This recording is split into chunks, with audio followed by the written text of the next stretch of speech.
Your Honor, the witness list closed 3 weeks ago. Who is this woman? I'm asking the court's permission to testify on the financial evidence. I read the whole file. The numbers don't mean what the prosecution says they mean. Objection. No disclosure, no notice. We don't even know her name. You have my report, 40 pages.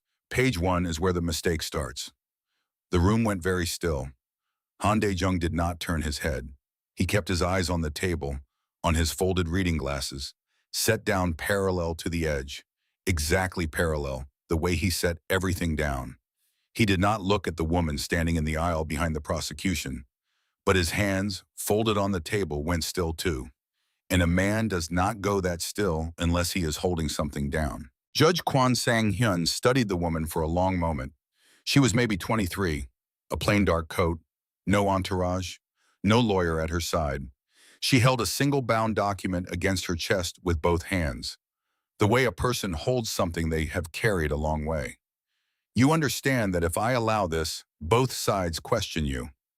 Yes. You understand the penalty for false testimony under oath. I understand the numbers better than the penalty, but yes. Something almost moved on the old man's face. Almost. It was gone before anyone could name it. Judge Kwon set down his pen. 20-minute recess. Counsel, my chambers. The gavel came down once, and in the silence after it, Han Dae-jung reached out, without looking, and turned his folded glasses a quarter inch, until they were parallel again, to an edge that had not moved. Then he was still. For 11 weeks, the story of the state versus Han Dae-jung had been simple. The country liked it simple. A crime boss, a fortune that could not possibly be clean, because he had not been clean, because everyone knew what he used to be. The prosecution had built its case on that certainty. 61.4 billion won moved through a chain of restructured companies across 9 years. Money like that doesn't get clean, the lead prosecutor had said in his opening statement. It just gets quiet, and the country had nodded, because it was a good line. And because it was easier than reading 40 pages. Now a young woman nobody had heard of was standing in the aisle, saying page 1 was the mistake. In the back row, a reporter named Baek Ji-ho leaned forward and wrote nothing at all. She had covered this trial for 11 weeks. In 11 weeks, she had never once seen the defendant react to anything. Not to the charges, not to the cameras, not to the 2 former associates who had testified against him. He sat through all of it like a man watching weather through a window. He was reacting now, not with his face, with his stillness. And Baek Ji-ho, who had built a career on noticing what people tried not to show, wrote 3 words in her notebook. He knows her. Then she crossed them out, because she could not prove it. And a careful reporter does not print what she cannot prove. But she did not forget it. This is a story about a debt that was never spoken out loud. About a man who never once asked for mercy and a young woman who never once offered it. About the difference, and it is the whole story, so hold on to it, between saving a person and saving the truth. One of those things she could do, the other she would not even try. The lock on the courtroom's side door clicked twice as the bailiff secured it for recess. Then silence. To understand why a courtroom went silent for a woman with no title, you have to go back 15 years. To a winter that the city of Incheon does not remember, because nothing happened in it that anyone thought worth remembering. There was a girl, 8 years old. She slept behind a shuttered noodle shop near the fish market, in the gap between the building and a stack of plastic crates, because the crates cut the wind. She had learned that in her first week on the street. She had learned a great many practical things in her first week.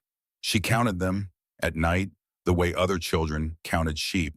The warm grates, the vendors who looked away when she took the bruised fruit, the alleys that flooded when it rained. Knowledge was the only thing nobody could take from her, so she collected it.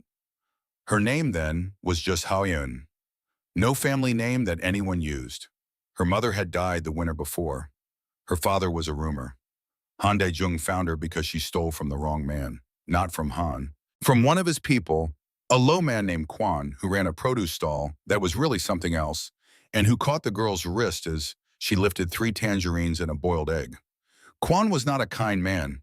He was about to teach her a lesson the way men like Kwon taught lessons, in an alley quickly. Han happened to be there. He was 53 then, and even his own men did not look directly at him.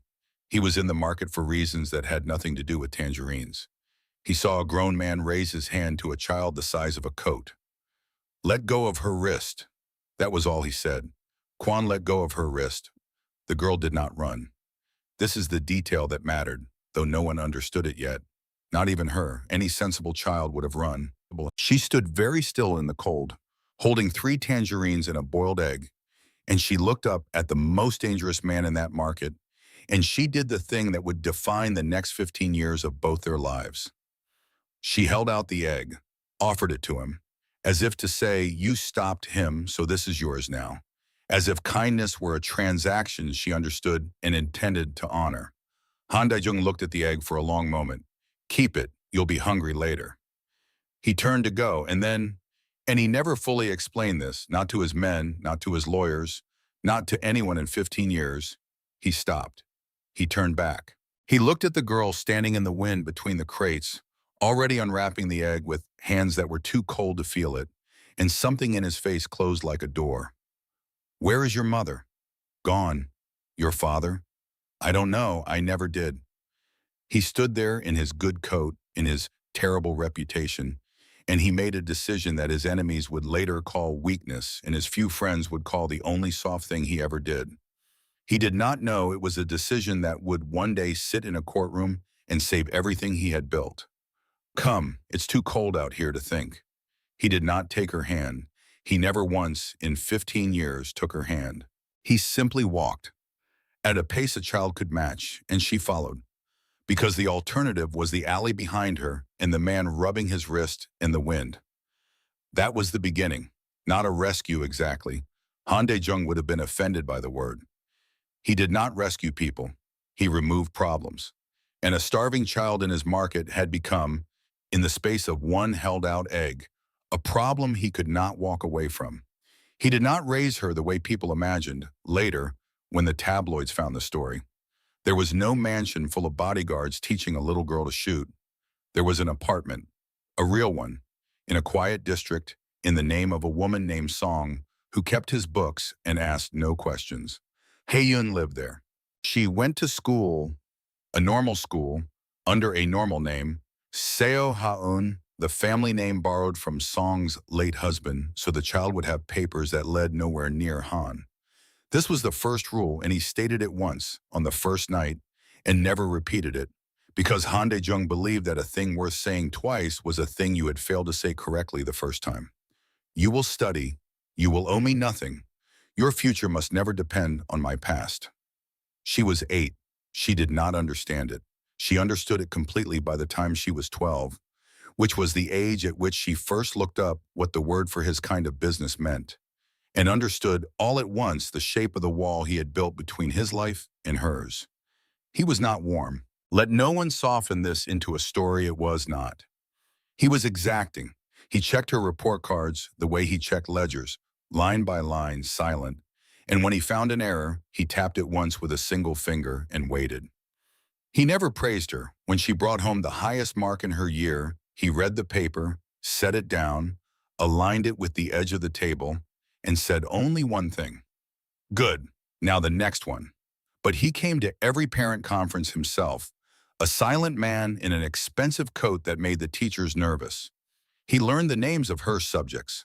When she was 16 and said, at dinner, that she found accounting beautiful, that a ledger was a kind of confession, that numbers could not lie the way people lied, he did not laugh. He put down his chopsticks. He looked at her for a long moment, the way he had looked at the egg 15 years before. "Then learn it better than anyone. Numbers are the only witness that can't be threatened." He did not know he was describing his own trial. Neither did she. The problem with a man like Han Dae-jung deciding to become legitimate is that nobody believes him. Not his enemies, who assume it is a trick. Not the law, which assumes it is a laundry. And not the public, which has already decided and does not enjoy being asked to reconsider. But he tried. This is the part the prosecution never wanted the jury to sit with, so they moved past it quickly, in a single sentence, as though 9 years could be waved away. Over those 9 years, Han Dae-jung took an organization built on the things such organizations are built on, and he dismantled it, not all at once. A man does not turn a shadow into a building overnight. He did it the way he did everything, slowly, in order, aligned to an edge. He closed the businesses that could not survive daylight. He opened ones that could. A logistics company, a chain of parking structures, a property management firm that took over aging buildings, brought them up to code, and rented them at prices people could actually afford, which made him, in certain neighborhoods, an unlikely kind of hero, a fact that annoyed him greatly because he did not do it to be a hero.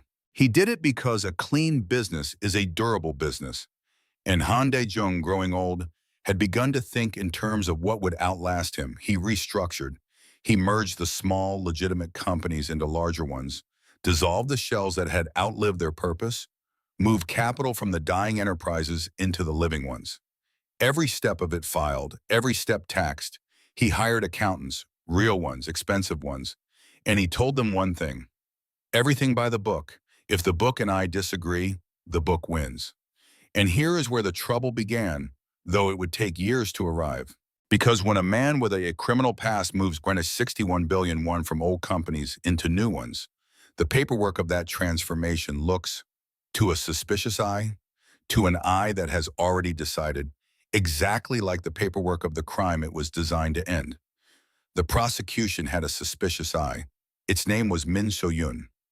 Investigator Min So-eun was not corrupt. It is important to be precise about this, because the easy version of the story makes her a villain, and the true version is worse, because the true version is a person doing her job well and arriving at the wrong answer with total sincerity. She was 38. She had spent 11 years in financial crimes, and she had never once been fooled by a man like Han Dae-jung, because she had trained herself to see the pattern beneath the paper. Money that moves is money that hides. Restructuring is the favorite costume of laundering. She had put 4 men away who wore exactly that costume, and she had been right about all 4, and being right 4 times is the most dangerous thing that can happen to an investigator, because it teaches her that her instinct is a law of nature. She looked at Han Dae-jung's 9 years of restructuring. She saw shells dissolving, capital moving, companies merging. She saw the costume, and she did the careful, methodical, honest work of building a case around the assumption that the costume was the truth. She flagged 61.4 billion won. She traced it through 11 entities. She built a timeline, 9 years of transactions, that told a clean story if you already believed the man was guilty, and she handed it to a prosecutor who also believed the man was guilty, because the whole country believed the man was guilty. And belief that widely shared stops feeling like belief and starts feeling like fact. There was one number in her timeline that was wrong, not falsified, wrong. An honest error, of the kind that happens when you are certain of the conclusion and reading backward to it. She had anchored the entire laundering window to the dissolution of a shell company called Daewha Holdings, which she dated to the spring of a particular year, because that was when its final tax filing cleared the system. But a filing clearing the system is not the same as a company doing business.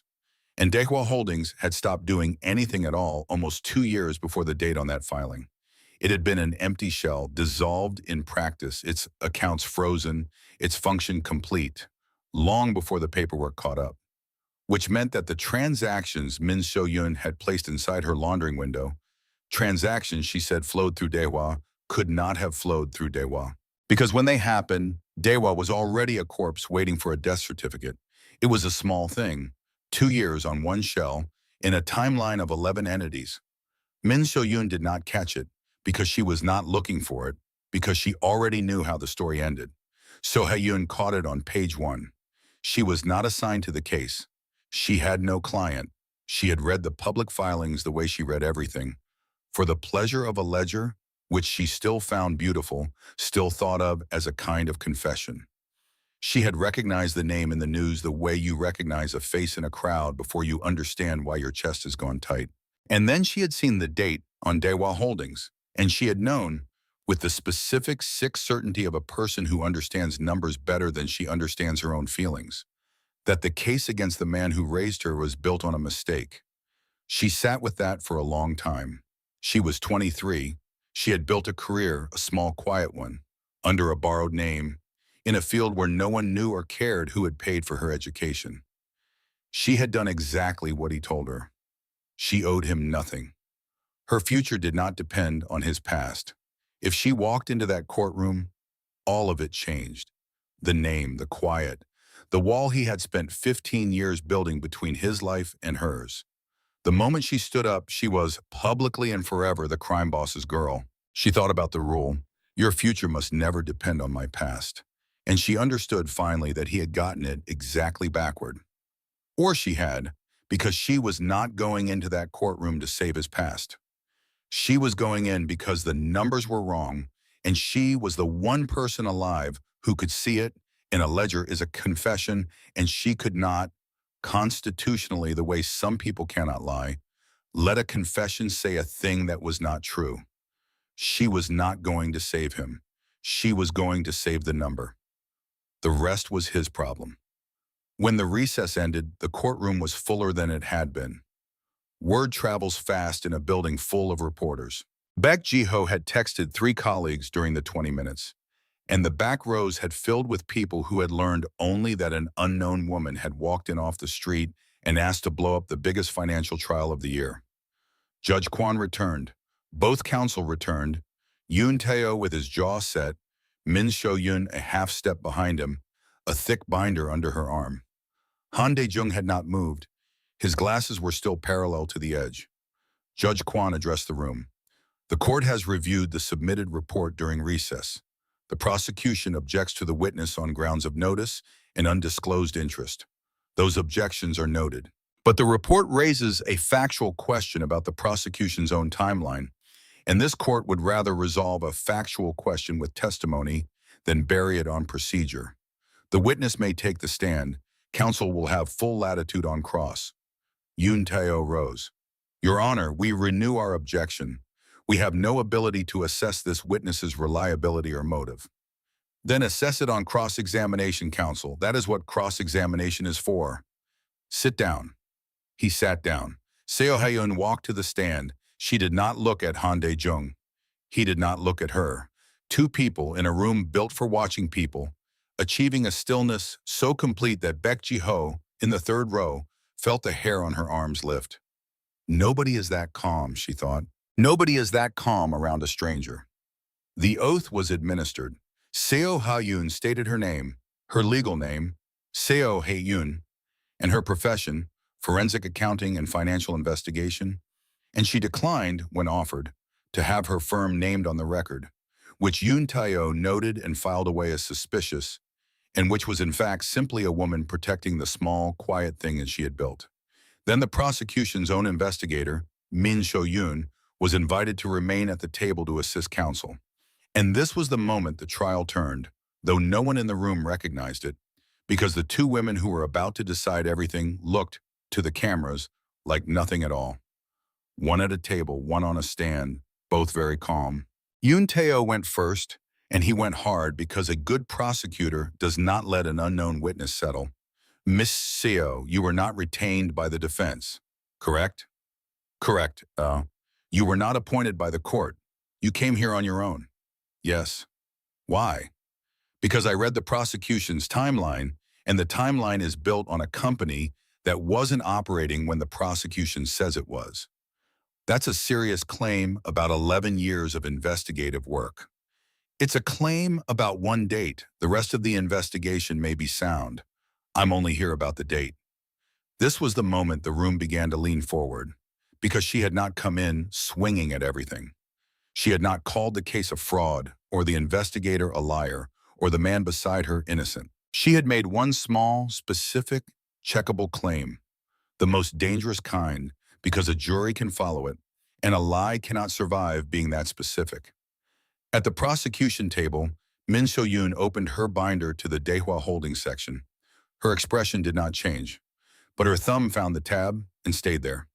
Which date, Ms. Seo? The dissolution of Daehwa Holdings. The prosecution's timeline treats Daehwa as active until its final tax filing cleared, in the spring. Investigator Min built the laundering window around that date. 61.4 billion won, she says, moved through Daewoo during that window. That's correct. That's the state's position. Daewoo Holdings wasn't operating during that window. It had been an empty shell for almost 2 years by then. Its accounts were frozen. It did no business. The money the prosecution says flowed through Daewoo could not have flowed through Daewoo because Daewoo was already functionally dead. Yoon Tae-oh smiled slightly, the way a good lawyer smiles when he thinks he has caught a witness in exactly the trap he built. Ms. Seo, the final tax filing for Daewoo Holdings is dated in the spring. That is a public document issued by the National Tax Service. Are you telling this court that an official government filing is wrong? No, I'm telling this court that a filing date is not an operating date. A company files its final return after it stops operating, sometimes long after. The filing tells you when the paperwork ended. It doesn't tell you when the business did. And here she did the thing that separated her from every expert the prosecution had prepared for. She did not lecture. She reached into her bound report, turned to a page she had tabbed in advance, and she read out loud slowly, letting the room hear the source. From Daewoo Holdings bank records, obtained through the prosecution's own discovery, account ending 4471. Last outgoing transaction, 19 months before the filing date. Last incoming transaction, 22 months before the filing date. After that, nothing. No payroll, no vendor payments, no transfers. 22 months of an account doing what a dead company's account does. Nothing. The words landed in the room one at a time. 22 months, nothing, nothing, nothing.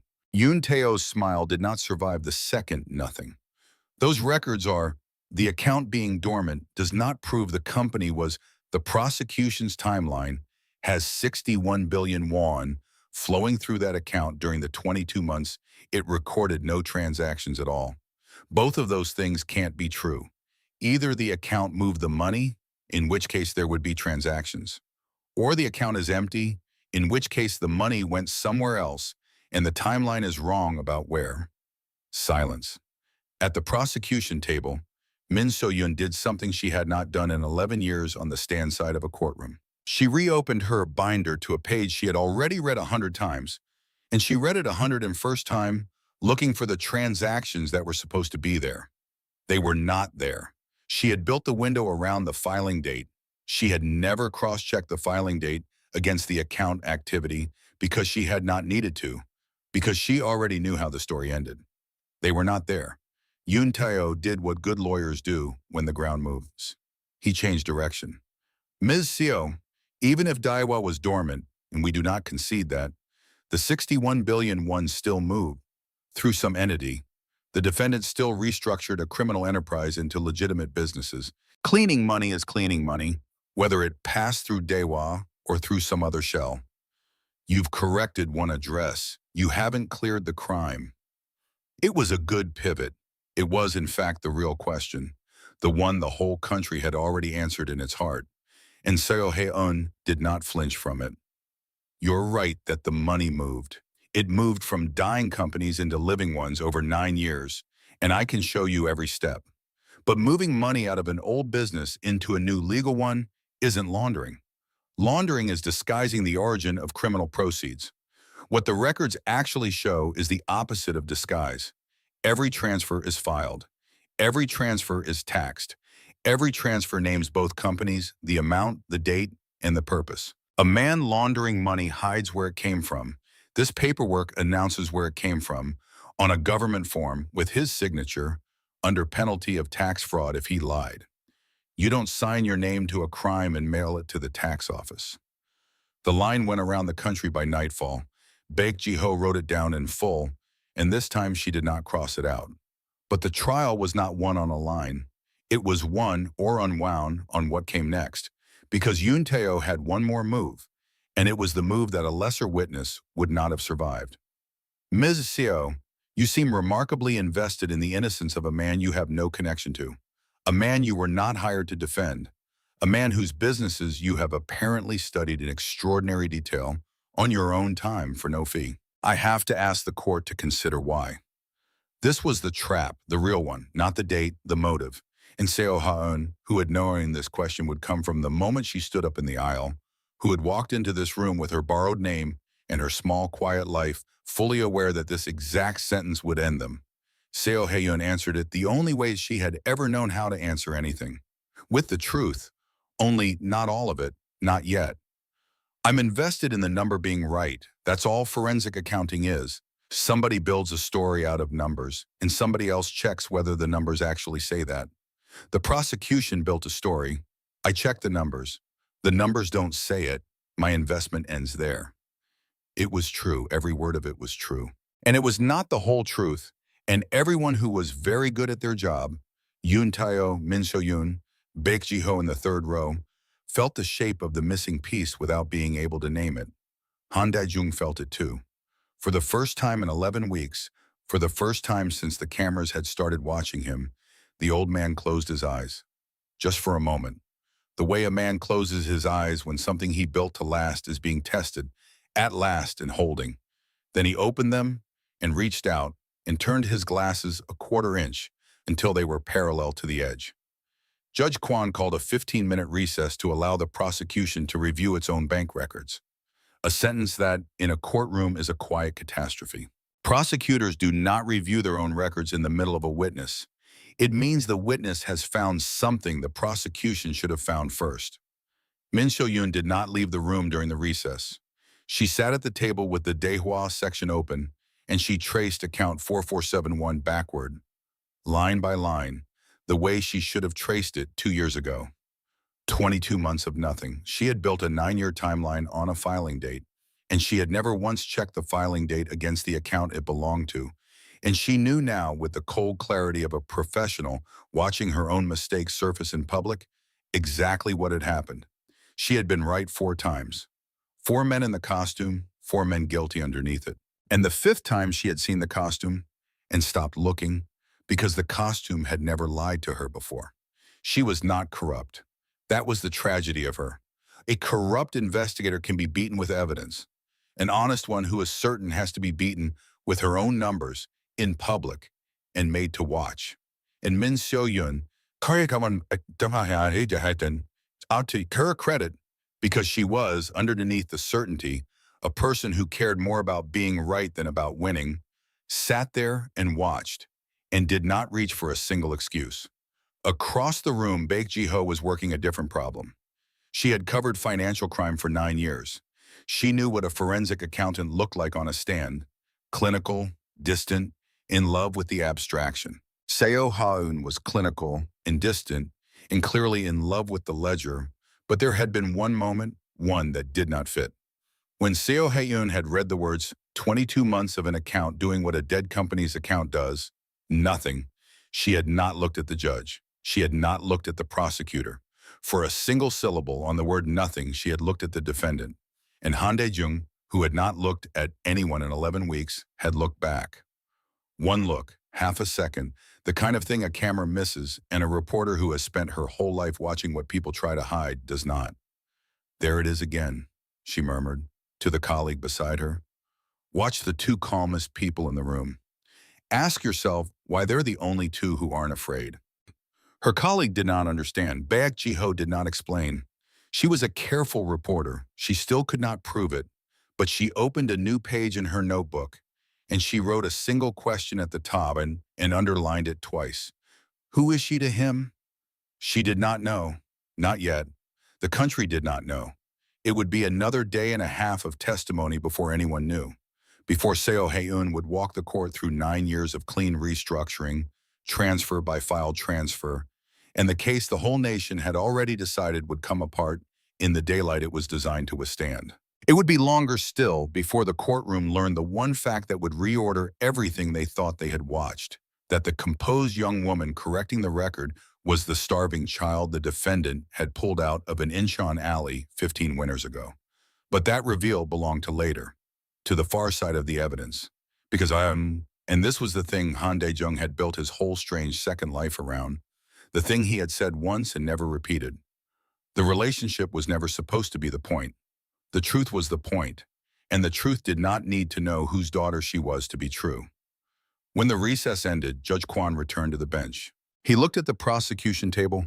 where Yoon Tae-oh was conferring in low, tight sentences with an investigator who was no longer meeting his eyes. Does the prosecution wish to continue its cross-examination of this witness? There was a pause. In that pause was the whole rest of the trial. Yoon Tae-oh rose slowly, a man recalculating a case in real time, aware that every reporter in the room was watching him decide how much of his own timeline he was prepared to defend. Your Honor, the prosecution requests a continuance to the following session. We wish to independently verify the account activity for the entity in question before proceeding. It was the correct request. It was also, to every trained ear in that room, the sound of a case beginning to come apart. You do not ask to go verify your own evidence unless you have just learned you cannot trust it. Judge Kwan granted it. The gavel came down. The room erupted into the low roar of 40 reporters standing at once. And through all of it, the noise, the cameras turning, the sudden collapse of a story the whole country had been telling itself for 11 weeks. Seo Ha-eun stepped down from the stand, gathered her single-bound report against her chest with both hands, and walked up the center aisle toward the doors. She passed within a meter of the defense table, within a meter of him. She did not stop. She did not slow.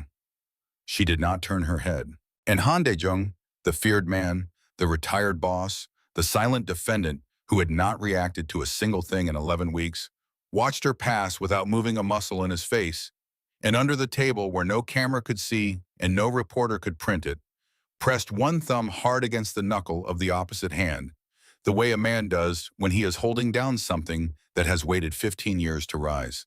Neither of them had said a word to each other. They would not, for a long time yet, because the evidence was not finished. And until it was, the truth came first. The way he had taught her, the way she had believed him, the way both of them, in their separate and unbending silences, still did. The doors closed behind her. The lock clicked twice. And somewhere in the roaring room, a reporter named Baek Ji-ho looked down at the question she had underlined twice in her notebook and understood that she was no longer covering a money laundering trial. She was covering a debt. She just didn't know yet how old it was. The prosecution took 9 days to verify a truth it had missed for 2 years. That is how these things actually move. Not in the roar of a single afternoon, but in the slow grind of a state machine forced to check its own work. Investigator Min So-yoon spent those 9 days doing what she should have done at the start. She pulled the full account history of Daewoo Holdings, entity by entity, and she traced every one the prosecution had said flowed through it. And at the end of 9 days, she wrote a supplemental memo to the lead prosecutor, 4 paragraphs long, that must have cost her something to type. Baek Ji-ho obtained a copy later, through the ordinary channels a good reporter cultivates over years. She read it aloud once to herself in an empty newsroom at night, because some documents deserve to be heard. Supplemental findings, Financial Crimes Unit, Entity Daewoo Holdings, Account 4471 shows no activity in the 22-month window prior to final filing. The laundering timeline as originally constructed cannot be supported by the account records. Recommend the timeline be revised. Recommend the timeline be revised. 6 words. In a career of certainty, they were the hardest 6 words Min So-yoon had ever written. And she wrote them anyway because underneath the certainty she was, in the end, a person who cared more about being right than about winning. Not every antagonist in this story was a villain. Some of them were just wrong, and honest enough to say so when the numbers made them. But the prosecutor did not drop the case. Prosecutors rarely do, not on the strength of one corrected date. Yoon Tae-oh did what the profession trains a man to do. He narrowed. He conceded the Daewoo timeline was flawed and re-anchored the charges to the broader theory that the entire 9-year restructuring, whatever the dates, was itself the crime. That Han Dae-jung had not stopped being a criminal. He had merely learned to be a legal one. It was a real argument. It was, in fact, the only argument left.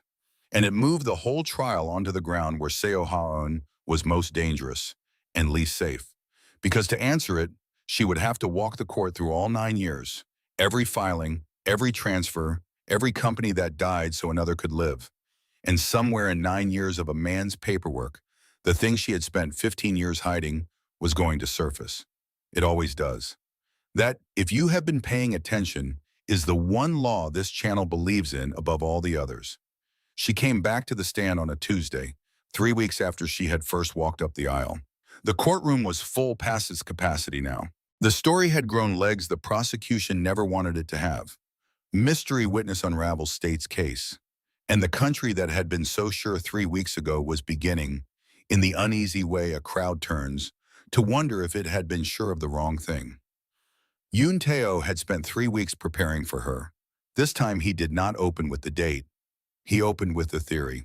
Miss Seo, you've corrected our timeline, I'll grant you that, but correcting when the money moved doesn't explain why. So let me ask you plainly. Over 9 years, the defendant moved more than 60 billion won out of companies with criminal origins and into companies that look clean today. Isn't that the exact definition of laundering? Taking dirty money and giving it a clean face? No. And the difference is the whole case. So what I'd like to explain it carefully. Please. Laundering hides the origin, she said. That was the entire point of it. You break the chain so no one can trace the clean money back to the crime. What the defendant had done was the opposite. He had not broken the chain, he had documented it.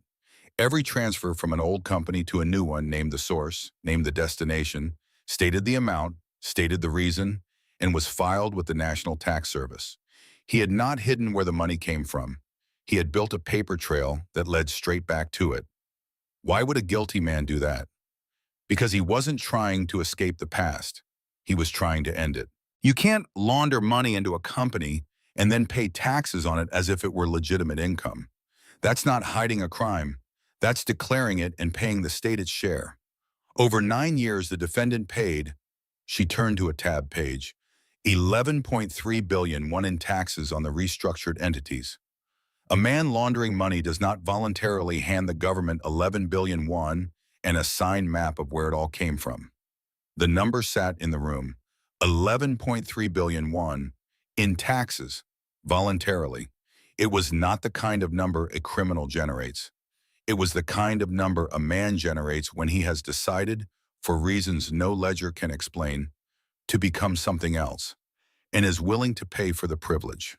But Yoon Tae-oh was a good prosecutor, and a good prosecutor knows that the strongest witness is also the most vulnerable one, because a witness who knows everything has somewhere a reason for knowing it.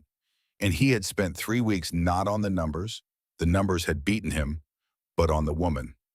Ms. Seo, you've studied 9 years of one private citizen's financial life on your own time, for no fee. You know his companies better than his own accountants. I asked you 3 weeks ago why, and you told me you were invested in the number being right. I'd like to ask you again. And this time I'd like the court to understand that I've done some checking of my own. The room changed temperature. Seo Ha-eun's hand went, without her permission, to her coat pocket, to the small worn brass button she had carried there for 15 years, a habit no one had ever asked her about, a habit she was not fully aware of herself. She did not take it out. She simply touched it. And she waited. He walked her through it slowly, reading from his page. The name Seo Ha-eun was her legal name, he said, but not the one she was born with. She had taken it at 8 from the late husband of the woman named Song who kept the defendant's books. The apartment she grew up in had been paid for by the defendant. Her education, paid for by the defendant. He set the page down and asked the only question the 3 weeks had been building toward. Isn't it true that the man whose innocence you have spent 3 weeks defending is the man who raised you? And there it was, out loud, in a room full of cameras. The prosecution had found it. Of course they had. 3 weeks is a long time and the state has long arms. And Yoon Tae-oh had chosen his moment the way a good lawyer chooses everything, for maximum effect. He believed he had just destroyed her. He believed the whole room now understood that everything she had said was the loyal testimony of a grateful daughter and could be discounted accordingly. What happened next is the reason people still talk about this trial. Seo Ha-eun did not deny it. She did not flinch. She did not cry. She did the one thing no one in that room was prepared for, least of all the man at the defense table who had spent 15 years building a wall specifically so that this moment would never come. She let the silence sit. For a long moment, 3 full seconds, which is an eternity in a courtroom, she said nothing at all. She let the reporters lean forward. She let Judge Kwan's pen go still. She let the accusation stand in the open air, fully true, entirely unhidden. And she looked for the first time since she had walked up that aisle 3 weeks before, directly at Han Dae-jung. He looked back. He did not shake his head to warn her off. He did not give her permission with his eyes. He gave her nothing but the thing he had always given her, which was the freedom to decide for herself. Your future must never depend on my past. He had said it once 15 years ago, and he had never taken it back. And he did not take it back now, in the worst moment of his life, when a single pleading look might have changed what she said. He simply reached out and turned his folded glasses a quarter inch until they were parallel to the edge. Then Seo Ha-eun turned back to the prosecutor and answered, "Yes, he raised me. He took me off the street when I was 8 years old, and he made sure I got an education. And he told me on the first night that my future must never depend on his past. I've kept that rule for 15 years. I built a career under a name that leads nowhere near him, precisely so that no one could ever say what you're about to say, that I'm here out of loyalty. But you should say it. You should say it because it's the strongest thing you have, and you should use it. So let me help you. Yes, I love the man at that table. Yes, I owe him my life. And if the number said he was guilty, I would not be here. Because he did not raise me to lie, he raised me to read a ledger. And a ledger is the one witness that cannot be threatened or bought or made grateful." She let that land. "You want the court to believe I came here to save him. I didn't. I came here because the state got the number wrong, and I was the one person who could see it. And I could not sit in my quiet life and let a false number send an innocent man to prison, even a man the whole country had already decided to hate. The relationship doesn't make the evidence loyal. The evidence doesn't care whose daughter I am. 11.3 billion won in taxes doesn't care. The empty account at Daewha doesn't care. I'm the only thing in this courtroom that loves him. The numbers are indifferent, and the numbers are what clear him." Silence. Real silence. The kind a room full of people makes only a few times in its life. Baek Ji-ho, in the third row, stopped writing. She had her answer now. Who is she to him? And it was bigger than she had guessed. And it had made the evidence not weaker but heavier, because now the whole room understood the cost of what this woman had just done. She had spent 15 years disappearing so she would never have to stand here. And she had thrown all of it away, in public, forever. Not to save him, she had been very clear about that, but to keep a false number from becoming a true injustice. At the defense table, Han Dae-jung lowered his head, not in shame, not in defeat. He lowered his head the way a man lowers his head when the one thing he was most afraid of has happened and turned out to be the proudest moment of his life. And he does not trust his own face to keep the secret any longer. He said nothing. He asked for nothing. He had never in 15 years asked her for a single thing, and he did not start now, when a word from him might have helped and would have cost her everything. That was his gift. His silence was the whole of it. It was all he had ever known how to give. Yoon Tae-oh stood at his table for a moment longer than he meant to. He was not a cruel man. He had believed, honestly, that he was prosecuting a criminal who had simply gotten better at the crime. And he had just watched his best weapon turn into the strongest thing the defense had. Because a witness who admits she loves the defendant and then insists the evidence is what matters is far harder to dismiss than one who pretends to be neutral. He asked a few more questions. They were the questions of a man who already knows the answer has slipped away from him and is going through the motions so the record will show he tried. Then he sat down. "Nothing further, Your Honor." The trial did not end that day. Trials never end the day the truth becomes clear. That is a thing that only happens in stories that have not earned their endings. There were 3 more weeks of it. The defense entered Seo Ha-eun's full report into evidence. The prosecution brought its own expert to challenge her restructuring analysis. And the expert, under oath, conceded the transfers were documented and taxed, and conceded he could not point to a single disguised origin, and conceded, this is the word that mattered, that the paperwork was, in his professional opinion, unusually complete. Unusually complete. For a laundering case, it was a small catastrophe. Laundering is the crime of incompleteness, of gaps, of money that appears from nowhere. A man whose paperwork is unusually complete is a man who has hidden nothing because he built the entire 9 years to be looked at. The verdict came on a gray morning in the ninth week of the trial. Judge Kwon Sang-hyun read it in the flat, careful voice that judges use for the moments that will be replayed. Because he knew this one would be. He did not editorialize. He did not moralize.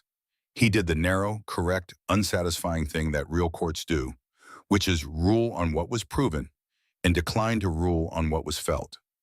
On the charges of concealment of criminal proceeds, the court finds the prosecution has not met its burden. The financial record does not demonstrate concealment.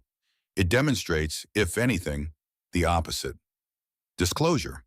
The restructuring, whatever its origins, was conducted through documented and tax transactions inconsistent with the concealment the statute requires. He paused. The court is aware of the public interest in this matter. The court is aware of the defendant's history, but this court does not rule on history. It rules on the charges before it, on the evidence before it, and on this evidence, on these charges, the defendant is not guilty. Not guilty. 2 words. And here is the part the story is honest enough to keep. It was not a clean absolution. Judge Kwon did not declare Han Dae-jung a good man.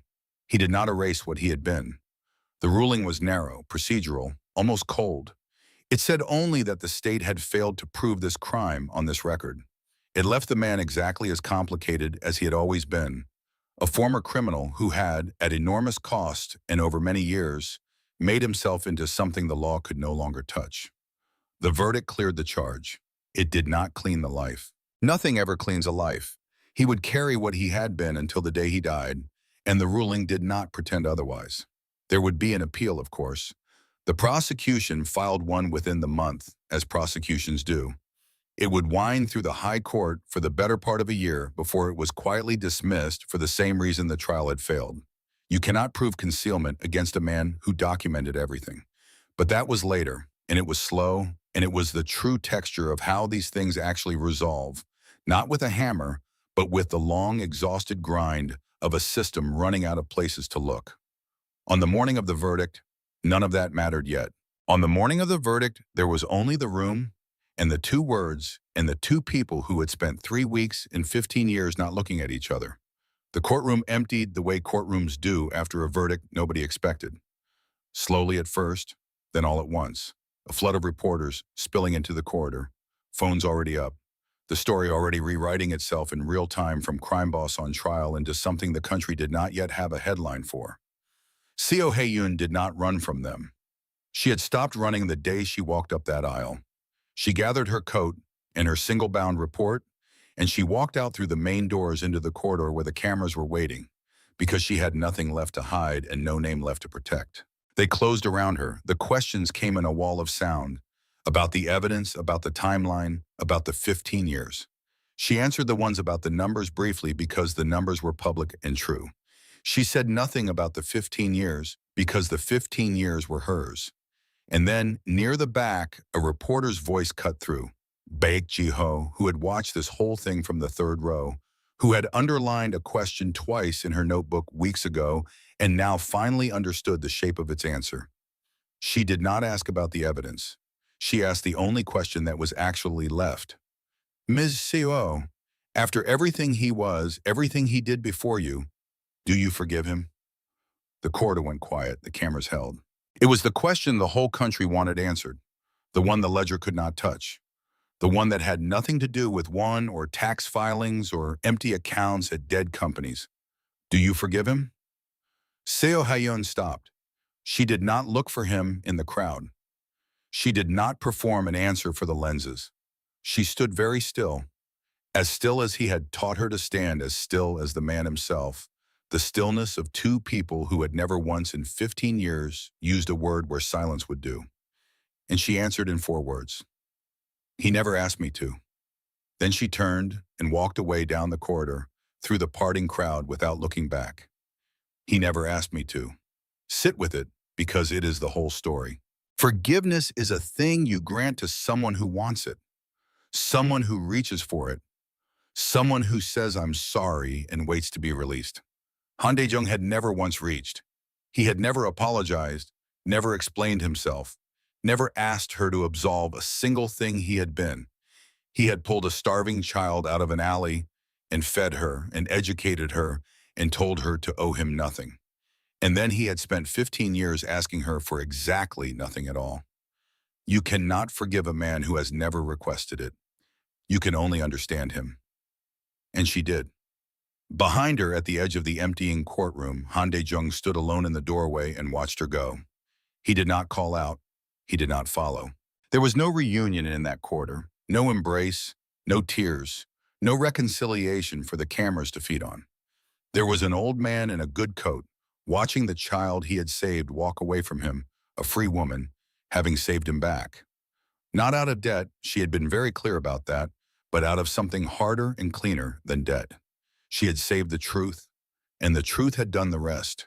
He watched until she reached the far doors, and just before she passed through them, without turning around, without breaking stride, Seo Ha-eun reached into her coat pocket and closed her hand once around the small, worn brass button she had carried there for 15 years.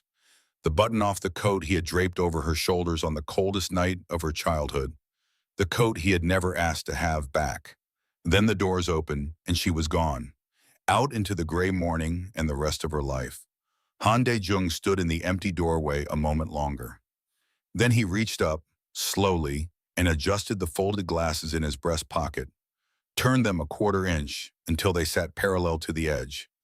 And he walked out the other way alone, the way he had come in, the way he had always been. Two people, one truth between them. Neither of them had said the word love out loud, not once in 15 years. They never would. And somehow that restraint, that refusal to cheapen the thing by naming it, was the loudest thing either of them ever said.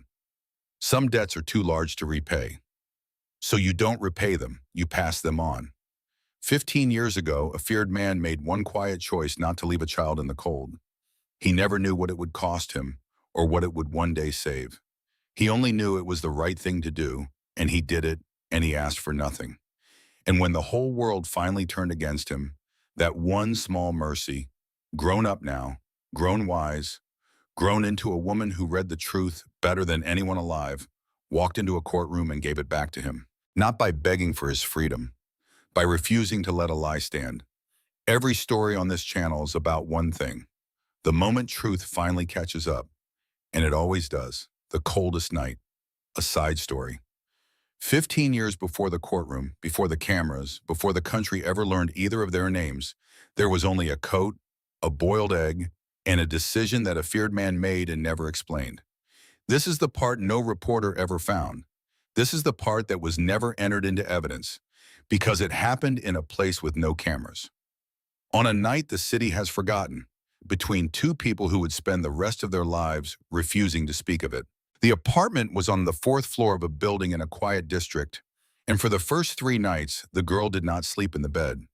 She slept on the floor, beside it, with her back against the wall and her face toward the door.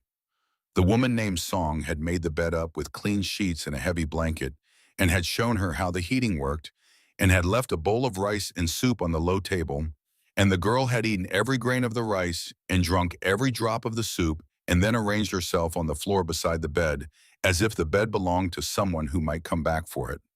Song told him this on the 4th morning, quietly, in the kitchen, the way you report a thing you do not understand and suspect is important. He said nothing for a moment. He was a man who said nothing for a moment more often than he said anything at all. Then he asked one question. Is she eating? Song said yes. She was eating everything, cleaning the bowl, washing it herself and setting it upside down to dry, lined up with the edge of the counter. Something moved behind his face the way weather moves behind a window. Leave the bed, he said. She'll use it when she believes it's hers. Don't tell her it's hers. Let her decide. He understood, in a way that had cost him a great deal to learn, that a thing you are given can be taken back. And a child who has learned that in her bones does not sleep in a bed just because a stranger tells her it is safe. She sleeps on the floor facing the door until the evidence of many uneventful nights convinces her otherwise. He did not have a word for this. He simply recognized it, because somewhere far back in his own life, there had been floors, indoors, and nights spent facing them. She slept in the bed on the ninth night. Song noticed the 10th morning and did not mention it because he had told her not to. He did not eat dinner with her at first. He thought it would frighten her. He was, after all, aware of what he was, aware of the way grown men went quiet when he entered a room, aware that his face was not a face that comforted children. So for the first 2 weeks he ate alone earlier and left before she came to the table. It was the girl who changed this, and she changed it the way she changed everything without a single word. One evening she was at the low table doing the arithmetic worksheets, Song de Bra to Herschel. She was behind, 2 years behind, from the years on the street, and she attacked the worksheets with a ferocity that unsettled the tutor Song eventually hired. And Han came through the front room on his way out, and she looked up, and she pushed the worksheet a few centimeters across the table toward him. Not asking for help. She never asked for help. She was showing him the way she had held out the egg. Here is the thing I made. It is yours to see. He stopped. He looked down at the worksheet. Long division, done in a careful, cramped, determined hand. Every step shown, one small error in the third problem. He did not praise it. He never praised anything. He set down the folder he was carrying, and he sat on the floor across the low table from her. A man in a suit that cost more than the building's monthly rent, folding himself down onto the floor of a rented apartment, and he tapped the third problem once with a single finger and waited. She found the error. She fixed it. He nodded once and started up and left without another word. He ate dinner with her after that, not every night. But when he was there, across the low table, silent, correcting arithmetic with a single tapped finger. And neither of them ever remarked on the change, because remarking on it would have made it a thing that could be lost. There was a rule about the coat. On the coldest night of that first winter, the night the pipes froze in half the district, the night the radio warned people not to go out, the heating in the apartment failed. Song was away, the girl was alone, and the cold came up through the floor and down from the windows, and she did what she had learned to do on the street, which was to make herself small in a corner and wait for morning. Han came at 10 at night. He came because the building manager had called to say the heat was out, and he had not trusted the manager to fix it, and he had not liked the thought of the girl alone in the cold, though he would not have used those words even to himself. He found her in the corner of the front room, awake, not crying. She did not cry. He had never once seen her cry, simply sitting very still in the cold, conserving, the way an animal conserves, the way she had learned to conserve behind the noodle shop with the plastic crates that cut the wind. He took off his coat, his good coat, the heavy wool one, the one his men would have recognized from across a market. He put it over her shoulders. It came down past her feet. It swallowed her. He did not say anything comforting. He was not capable of it, and he knew he was not capable of it, and he had the wisdom not to attempt a thing he would do badly. He sat down against the opposite wall in his shirt sleeves, in the cold, and he stayed there until the building manager arrived at midnight to restart the boiler, and then until the apartment was warm again near 2 in the morning, and then until the girl, wrapped in his coat, finally fell asleep sitting up. He carried her to the bed. It was the only time in 15 years he ever picked her up. She did not wake. He set her down and drew the blanket over her, and because the coat had become tangled around her, and she was holding the collar of it in one fist even in sleep, he left the coat. He never asked for it back. Years later, she would have it cleaned and mended, and she would keep it in a garment bag in her closet, and she would never wear it because it was not a coat anymore. It was the shape of the single warmest thing anyone had ever done for her, and you do not wear a thing like that. You keep it. And when one of its brass buttons finally worked loose, she did not sew it back on. She put it in her pocket, and she carried it there for the rest of her life, and touched it before she spoke, and never once explained to anyone what it was. The rule he stated, your future must never depend on my past, she understood over the years to have several meanings, folded inside each other like the steps of a long division. The first meaning was practical, papers that led nowhere near him, a name that was clean, a life that could survive his arrest, his death, his disgrace, any of the futures a man like him had to plan for.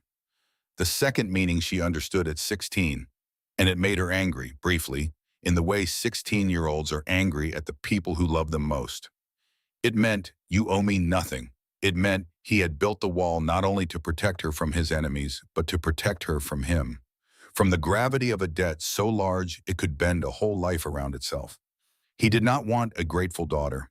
He had seen what gratitude did to people, how it made them small, how it turned love into obligation and obligation into resentment. He wanted her free, free even of him, especially of him. The third meaning she did not understand until she was standing in a courtroom at 23, a prosecutor asking her whether the man who raised her was the man she was defending, and she felt all at once the shape of what he had given her. He had spent 15 years making sure that if she ever stood up for him, it could only be because she chose to. Not because she owed him, not because she was his. He had removed every possible reason except the truth. He had made himself a man she could defend for one reason only, because he was innocent, and she could see it, and she could not let a lie stand. He had, in other words, spent 15 years earning the right to her honesty by refusing every shortcut to her loyalty. It was the most calculated thing he ever did. It was also the only purely loving thing he ever did. In him, those had never been separate. There is a thing that happened among his men in the early years that he never knew about and would not have permitted if he had. They were curious about her. Of course they were. A man like Han Dae-jung did not take in a child. It was so far outside anything they understood about him that some of them assumed at first that she must be his by blood, a secret from some earlier life. When that proved false, when they learned she was a street child, he had simply decided not to leave in the cold. A few of them found it funny, and one of them, a younger man named Ryu, who had not yet learned where the lines were, made a joke about it in a back room, something about the boss going soft, something about strays. Han was not in the room, but an older man named An was, a man who had been with Han for 20 years and had seen him do things that did not bear description, and An did not laugh. An set down his cup and looked at the younger man for a long moment, and then he said something that traveled, quietly, through the whole organization and settled the matter permanently. You don't know what he saw, An said. None of us do. But I've watched that man for 20 years, and he has never once done a thing without a reason. If he pulled that child off the street, it's because leaving her there was a debt he wasn't willing to owe. Some debts you pay before anyone charges them. That's not soft, that's the hardest thing there is. The younger man never made the joke again. None of them did. And in a strange way, the girl became, without ever knowing it, a thing the organization protected. Not because they were sentimental, but because their leader had drawn a line around her without ever saying a word. And men who had spent their lives reading his silences did not need the word. She grew up guarded by people she never met, in a life engineered so completely that she believed for years that she was simply an ordinary student with an unusual guardian. That was the point. That was the whole enormous point. He had built her a normal life the way other men built empires. Meticulously, ruthlessly, sparing no expense. And the measure of how well he built it was that she never noticed it had been built at all. The distance he kept was not coldness, though it looked like coldness, and she mistook it for coldness more than once. He did not attend her graduations. He sent song. He did not come to the small ceremony when she passed her professional examinations. Though he knew the date, though Song reported afterward that he had asked that evening whether it had gone well, and had listened to the entire account without interrupting, and had said only good at the end, and had then sat alone for some time. He did not do these things because he did not care. He did not do them because he understood, with the terrible clarity of a man who has enemies, that his presence was a contamination. A photograph of him at her graduation was a photograph that could end her career before it began. His face beside hers in any public record was a weapon he refused to hand to the people who would one day come for him, so he stayed away. He watched from a distance that cost him more than anyone knew, and he let other people stand where a father would stand, and he never once complained about it, because the complaint would have been about his own pain, and he did not consider his own pain to be relevant to anything. She understood this eventually, not all at once. It came to her in pieces over years, The way you come to understand your parents only after you have had to make some of the same impossible choices yourself. By the time she was 20, she understood that every absence had been a gift, wrapped in a form so austere that only someone who knew him could recognize it as a gift at all. The last time they were in a room together before the courtroom, really together, not passing in a hallway, she was 19. She had come to tell him she was taking the forensic accounting track, the investigative one, the hardest one. She thought he might warn her off it. It was a field that dealt in the exposure of hidden money, and his money had once been the most hidden of all, and she half expected him to see it as a betrayal or a danger or too close to the bone. He listened. He set down his glasses, aligned them to the edge of the table. He was quiet for a long moment. Then he said the thing she carried into every audit she ever performed, the thing she was still carrying the day she walked up the courtroom aisle. Good, he said. The world is full of people who can be persuaded. Numbers can't. Learn to hear what they're saying, and you'll never need anyone's permission to know the truth. He did not say, including mine. He did not need to. She heard it anyway. It was, she realized much later, his way of telling her that she was free, that he had built her a mind that answered to no one, not even to him, and that this was the point, and that if she ever used that freedom against him, he would consider it a success and not a wound. 4 years later, she used it for him, and it was still, in the deepest sense, against him, against everything he had been, against the past he had spent his life outrunning. She did not defend the man he used to be. She defended the truth of the man he had become. And he had raised her, deliberately, to be exactly the kind of person who could tell the difference, and who would refuse at any cost to let the difference be erased. That was the debt, not the coat, not the egg, not the education or the apartment, or the 15 years of silent protection. The debt was that he had made her free, and free people do not repay debts. They honor them, which is a harder and cleaner thing and lasts longer, and cannot be taken back. There is one more piece, and it belongs here at the end of the part no one ever found. The night before she first walked into that courtroom, the night after she had seen the date on Daewha Holdings and understood that the case against him was built on a mistake, she did not call him. She could not. There was no number that connected them by his design so that no prosecutor could ever put them in the same phone record. 15 years of separation, engineered into the architecture of both their lives. So she did the only thing she could do.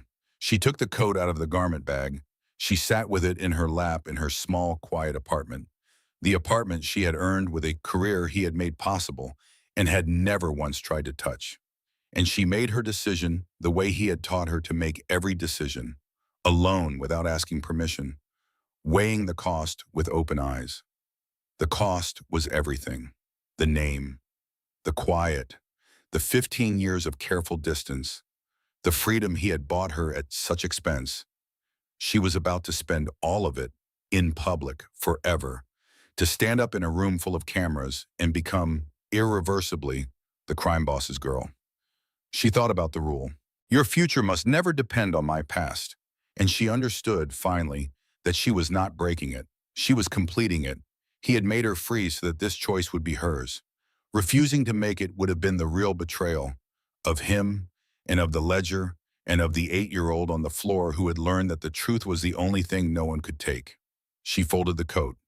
She set it down, aligned to the edge of the table, the way he set everything down, the way she had learned without ever being taught. Then she went to bed and slept, facing the door, one hand closed around a loose brass button. In the morning, she put on her plain dark coat, and she picked up her 40-page report, and she went to save the truth. The rest, the country would see. This part, it would never know. Thank you for staying with this story on the way to the end. It means more than you know. The prosecutor went back to his other cases. The investigators keep her job, and her certainly never fully returned, and perhaps that's where it's our kind of justice. The man walked out of the courtroom exactly as complicated as he worked, clear up the track, but never clean up the line. Here's the trust this story was built around. She did not say him because the of him. She saved the just and just saved him. One act of mercy, even 15 years earlier, and never mentioned again.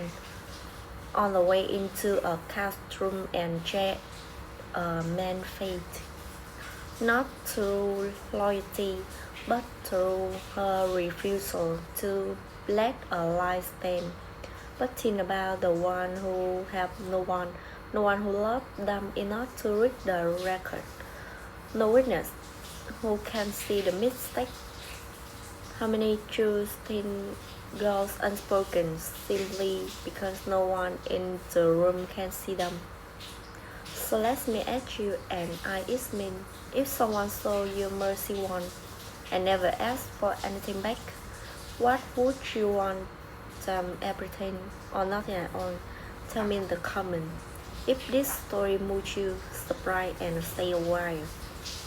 Every story on this channel is about one thing, the moment just finally catch and it's always there.